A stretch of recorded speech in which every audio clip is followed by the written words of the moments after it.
कोकणातील लोकप्रिय चॅनल माय कोकण सबस्क्राइब करण्यासाठी लाल बटनवर क्लिक करा आणि त्यानंतर येणाऱ्या बेल आयकॉनवर क्लिक करून सर्व अपडेट्स आपल्या मोबाईलवर मिळवा। कोकणात पर्यटनासाठी जाताय तर काही गोष्टींची काळजी घ्यायला विसरू नका।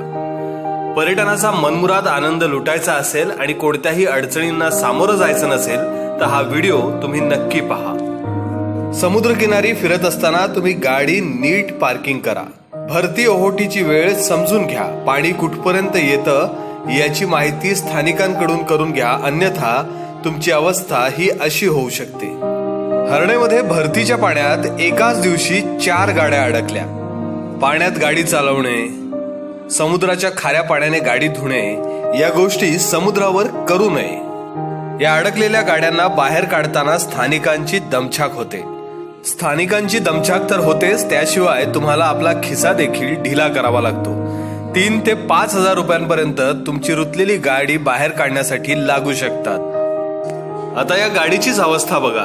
बैलगाडीच्या साहाय्यानं या गाडीला ओढावं लागतंय।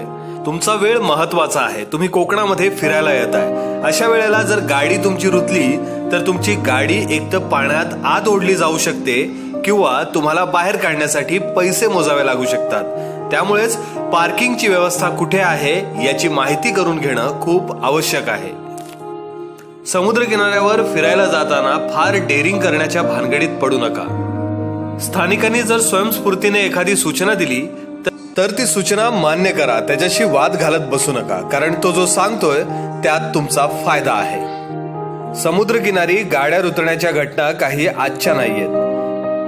गेल्या अनेक वर्षांपासून या घटना घडत आहेत, तरी देखील पर्यटक याबद्दल जागरूक व्हायला तयार नाहीयेत। समुद्र किनाऱ्यावर थोडीशी काळजी घेतलीत तर तुमचा त्रास नक्कीच वाचू शकेल।